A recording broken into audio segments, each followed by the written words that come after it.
Hi guys! Good evening! Sumayong gabi sa tanan. So it's me, Elsa Vlog. So sa mga hindi pa nakasubscribe sa channel ko, please subscribe. So ngayon guys, kakantahan ko kayo ng Pusong Bato. So itong kantang to ay i-dedicate ko ito kay Ma'am MBTV. So isa yan sa mga tambayan kung nagla-live every morning. So kasi natuwa talaga ako sa kanya last few days sa live niya. Lagi niyang kinakanta yung Pusong Bato.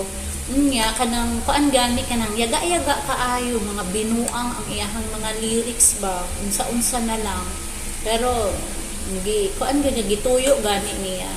So, natuwa ako kay Ma'am MBTV. Sabi ko sa kanya, nung isang araw, kakantahin ko yung tong kantang to para sa kanya. So, eto na Ma'am MBTV, kakantahin ko para sa'yo. Pero, disclaimer po, hindi po akin tong kantang to. At saka, hindi po ako singer. Ayan. So, marunong lang akong kumanta konti. So, ayun. Kaya, pagpasensyahan nyo na at kung maingay yung ako ko, kasi nag-aalaga ako ng ako ko, ayan, paikot-ikot sa gilid ko. Butit medyo tahimik. So, ayan, kakantahan ko muna kayo. Okay?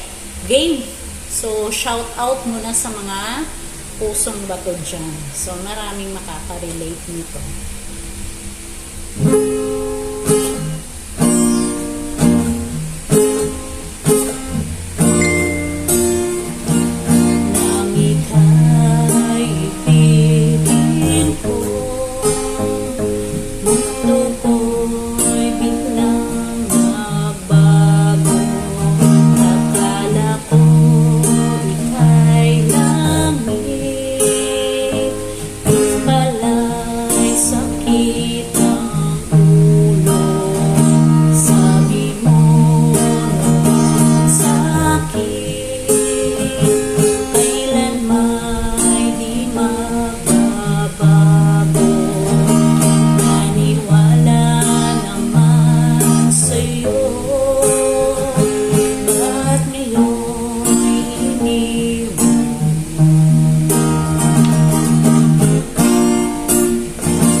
thank you so much for watching. Ayan, salamat sa pagsama ninyo.